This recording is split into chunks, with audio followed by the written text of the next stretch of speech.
E já está aqui comigo também o Renato. O Renato, ele é Bom de uma dia. empresa que a gente vai entender essa questão da dengue, e a chamada desse programa foi exatamente essa, como eliminar a dengue.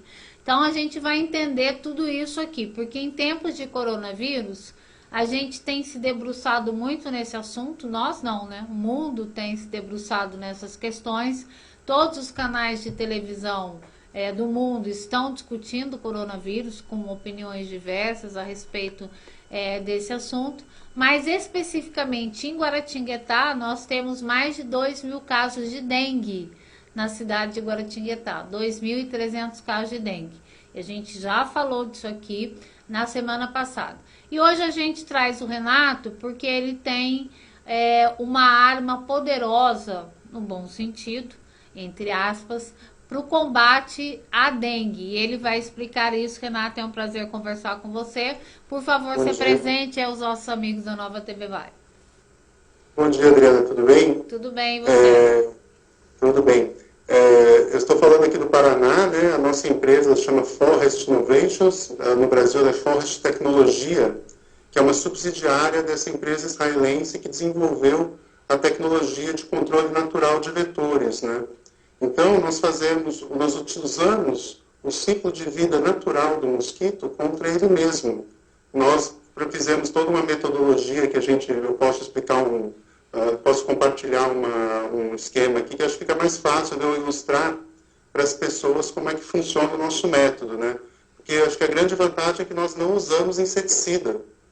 E isso é muito importante, porque o que a gente vê aí? Gasta-se dinheiro a rodo com inseticida em várias cidades do Brasil, e a gente vê que o problema persiste, né? A dengue continua ano após ano, faz fumacê, pulveriza veneno, e o mosquito está aí firme e forte, né?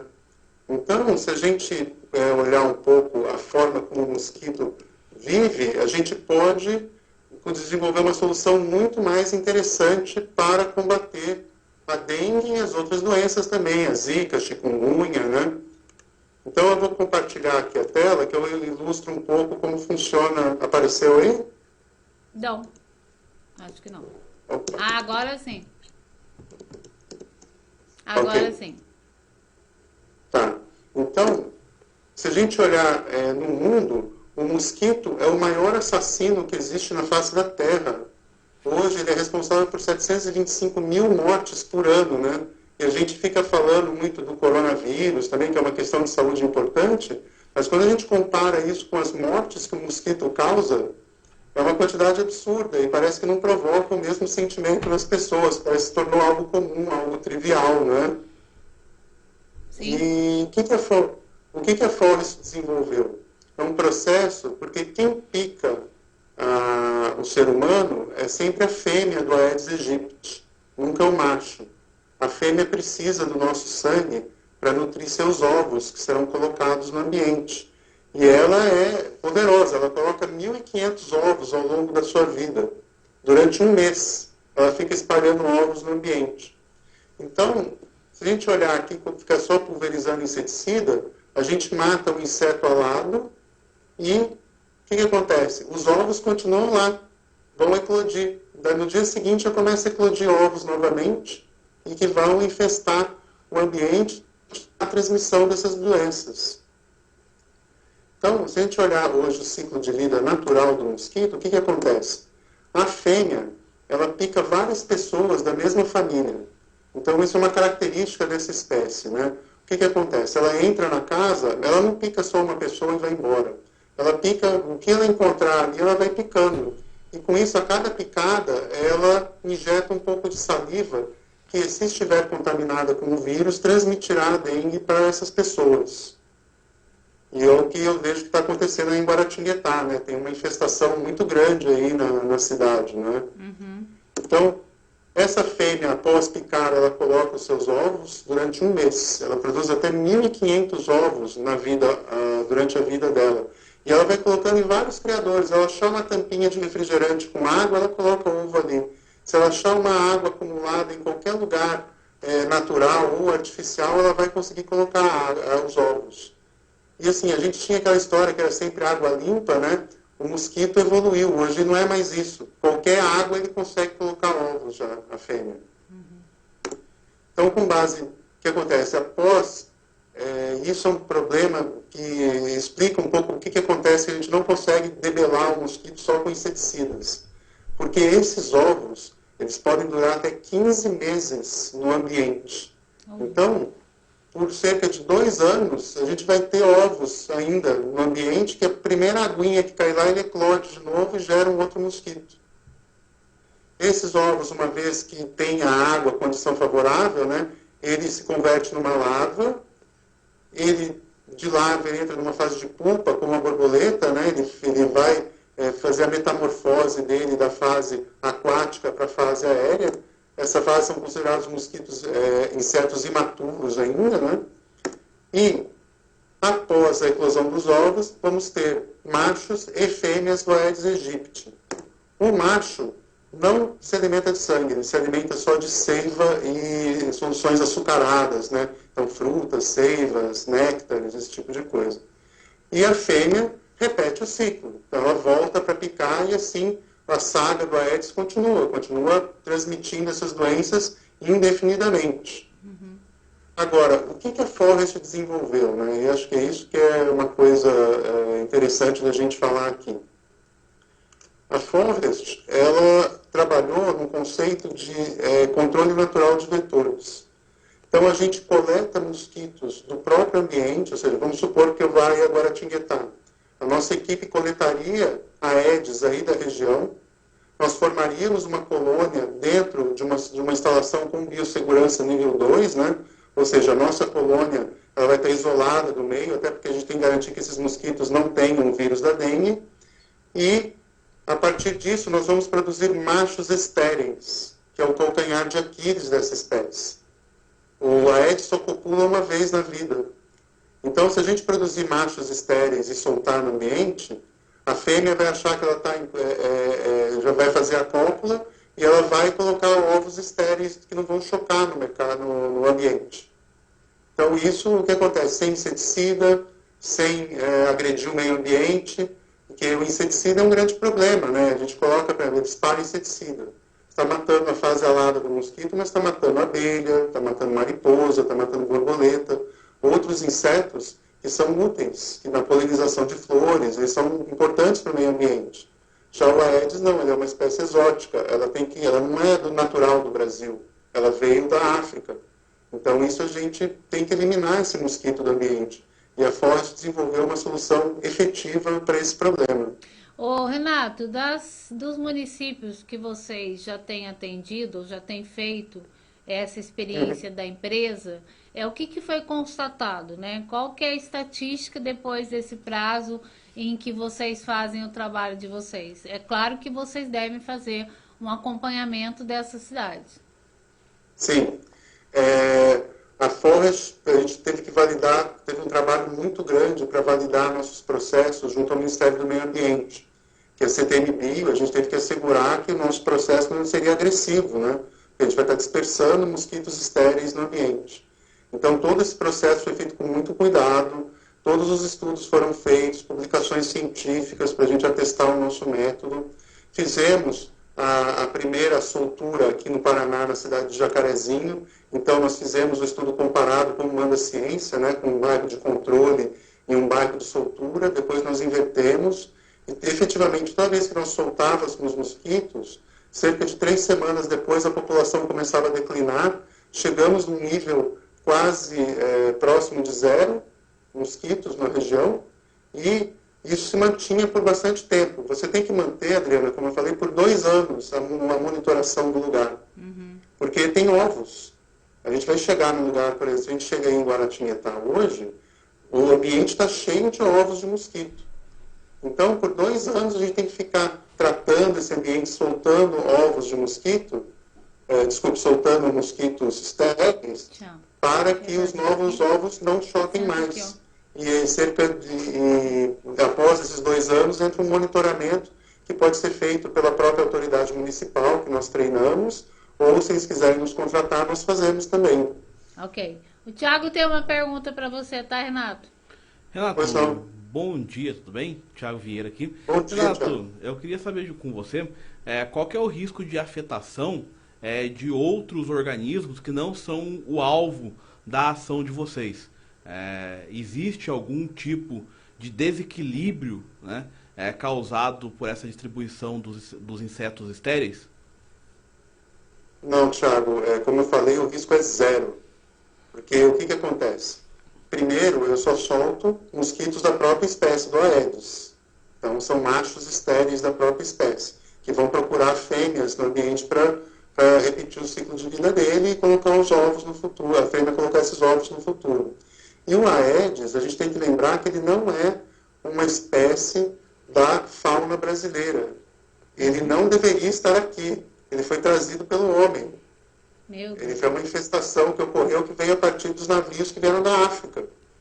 Então, na verdade, nós estamos fazendo um bem para o meio ambiente se nós provocarmos a extinção do Aedes aqui no Brasil e nas Américas, até porque ele não é um inseto nativo das Américas.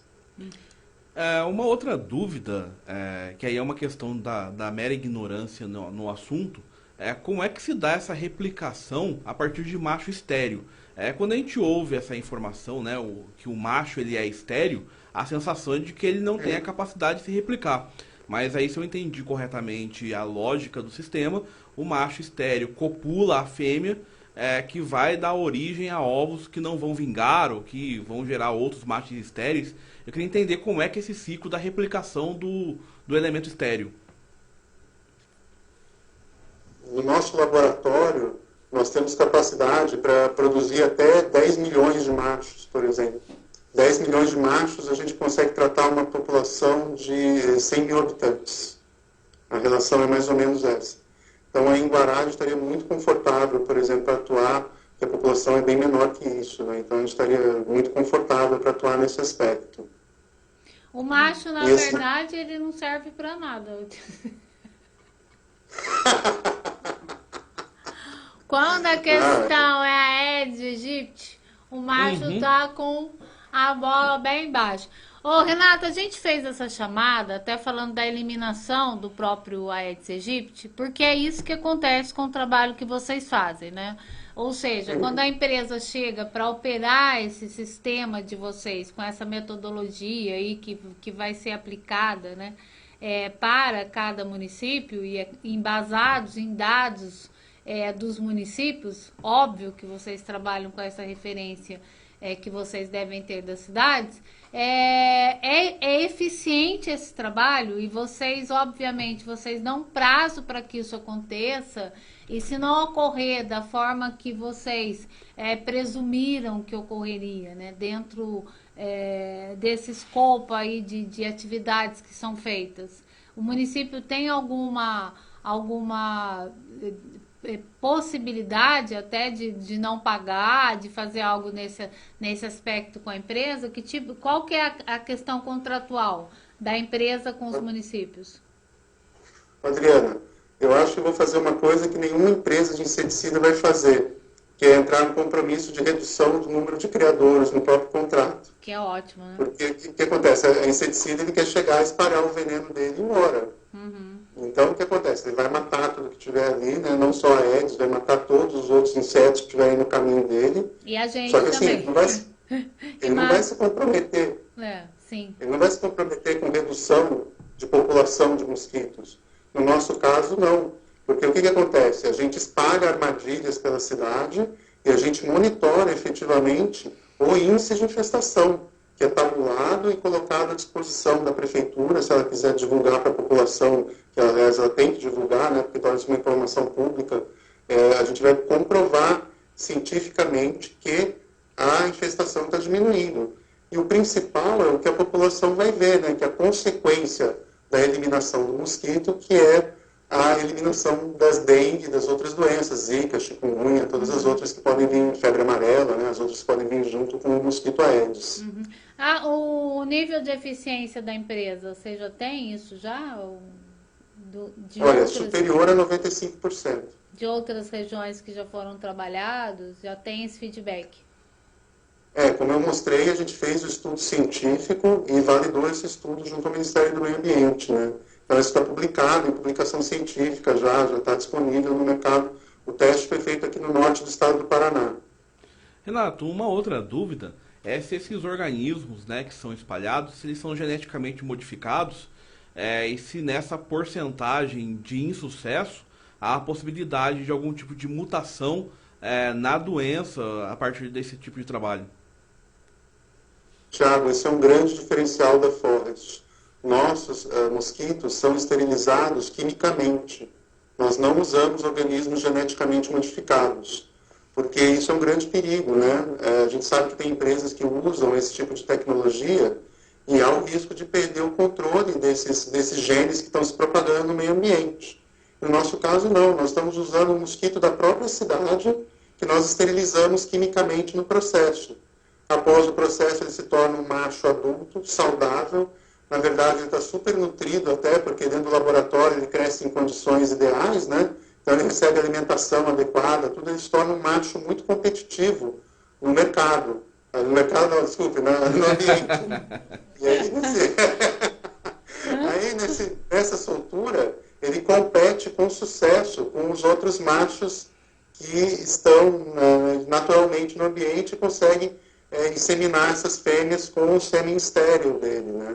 Então, esses ovos que vão nascer, naturalmente, eles não eclodem. Eu não provoquei dano nenhum ao meio ambiente. Tanto que a técnica foi sancionada pelo CTM-Bio, né? Adriana, basicamente, eles produzem macho hétero top do Tinder para se espalharem e devorarem todas as fêmeas do ambiente. E o resultado desses machos héteros tops da dengue são ovos que não eclodem. Então. Interessante, não sendo geneticamente. Minha pergunta foi justamente por isso, né? Se fossem organismos geneticamente modificados, há exatamente esse risco muito grande de haver mutação no mosquito que dificulta depois o combate. Porque você passa a ter variações genéticas da dengue, do mosquito da dengue e eventualmente até gerando imunidades desses mosquitos a inseticidas, a outras questões, e até tornando mosquitos mais resistentes, ou que podem se reproduzir mais. Não serem organismos geneticamente modificados me parece uma questão de bastante importância, porque tem 95% de sucesso, os 5% de insucesso em organismo geneticamente modificado é um desastre. Né? Pode ser um desastre. Em algumas regiões nós chegamos a 99, Thiago, tá? Depende, porque o que acontece? Não é só ficar soltando mosquito, né? A população também tem que fazer a parte dela. Não adianta estar limpando de um lado e o outro vir sujando do outro, né? Claro. Então tem um trabalho de engajamento que a gente faz que é muito importante também. A população é parte ativa na solução que a gente está propondo para a cidade. E a proposta de vocês, só também uma curiosidade, e se não uma sugestão, inclui esse trabalho de informação da população, que vocês vêm, fazem um trabalho técnico, coletam os machos locais, fazem esterilização, replicação, distribuição, monitoramento, etc. Mas, como bem dito, o trabalho de informação ele é bastante importante. Pelo menos em Guaratinguetá já dá para dizer que a comunicação e a informação é péssima. Em todas as áreas, inclusive na saúde, que sequer tem uma informação técnica de saúde aqui na nossa localidade. O trabalho de vocês inclui esse trabalho de conscientização da população? Sim, existe uma área nossa que chama de engajamento. Isso tem que ser sempre feito para a gente orientar a população, porque é um conceito novo, né? Todo mundo só conhece inseticida, inseticida, inseticida. E no nosso caso é justamente o contrário, não pode jogar inseticida, porque senão você mata os machos que eu estou soltando. Então a gente tem que conscientizar a população disso e principalmente trabalhar junto com a prefeitura para quê? Para que se promova efetivamente a eliminação de novos criadouros, né? Porque como eu falei, né, Adriana, não adianta a gente estar tratando de um lado e de outro a população está sujando de outro tudo de novo para produzir. Aí assim, o índice de sucesso vai ser menor, né? Ainda assim chegamos num índice muito alto, mas assim, o que acontece? A gente tem que necessariamente passar a fase seguinte, que é a fase de controle. A gente não quer ficar para sempre soltando mosquito na cidade de forma intensa. Ele tem que ser, após os 2 anos, tem que ser solturas pontuais, né, que a própria prefeitura pode fazer. Ela vai monitorando, a gente vai deixando as armadilhas, né? Então tem que ter, isso, a dengue é um trabalho eterno, vai ter que estar, o Aedes, né? Vai ter que estar sempre monitorando a cidade e se surgir um novo foco, imediatamente solta mosquito macho estéreo naquele local e blinda. E até porque, assim, tem as cidades vizinhas, né? Então, por exemplo, a gente limpa tudo em Guará, por exemplo, e pode vir alguém de uma cidade vizinha e introduzir o Aedes de novo na cidade. Sim. Então, é um trabalho constante que tem que ser feito, como se fosse uma limpeza urbana mesmo. Renato, eu fiz uma série de perguntas aqui na área da saúde, nessa área da biologia, por mera curiosidade de quem é bicudo nesses assuntos. Agora, numa questão mais técnica da minha área. A atuação de vocês se dá exclusivamente por meio da oferta do serviço para participar de uma licitação de modalidade simplificada, por ser talvez uma das únicas empresas no mercado que oferece esse serviço, né? Tem uma modalidade específica de licitatória para esse ponto, uma forma de contratação, melhor dizendo, específica na situação, ou vocês atuam em localidades a partir de parcerias com a iniciativa privada também? Como é que é essa questão para vocês? É só em trabalho com o município ou a partir de trabalhos com a iniciativa privada dentro do município? Com certeza a gente trabalha com iniciativa privada também, mesmo porque isso é comum em outros países é mais comum, né? Que, por exemplo, grandes condomínios, alguma coisa queira produzir uma área livre de infestação no âmbito particular dele. Isso é possível de ser feito também. Ou empresas que estão instaladas na cidade que queiram contribuir para o trabalho, a gente pode fazer até a parceria entre a empresa e o município, né? Isso tudo são modelos de negócio que são bem flexíveis. E acho que é uma grande vantagem da Forte. A gente tem nós somos uma empresa muito dinâmica, temos muitas opções de contratação que a gente pode discutir com a sociedade. O Renato, tem muita resistência ainda nesse trabalho? Você acha que tem um preconceito, uma desinformação acerca do que seja? Uma ignorância, até por que não dizer? Adriana, o engajamento é fundamental. A gente tem que conscientizar a população. Porque, assim, ele vê a pessoa passando, soltando mosquito na rua, às vezes a pessoa não entende isso, né? Então tem que ter uma campanha intensa de explicar o que está sendo feito ali, que é um controle biológico, é uma técnica de manejo da população dos mosquitos locais, né? É uma técnica muito mais efetiva. E isso é um trabalho que, assim, todo o contrato nosso, ele vem com um contrato de engajamento. A gente tem que trabalhar as comunidades, as associações, amigos de bairro, todos têm que estar conscientizados do trabalho que está sendo feito, até para se tornarem parceiros do projeto, né? Uhum. Ok, Renato, obrigada aí pela sua participação e sucesso aí para vocês. Depois eu te dou uma lista de outros seres que precisam ser esterilizados. Ok. Adriana, muito obrigado. Que é isso, Adriana? Política higienista aqui agora? Que é isso? Que absurdo. Brincadeira, gente. Valeu, Renato. Obrigada. Tchau, tchau. Tchau. Bom, Thiago.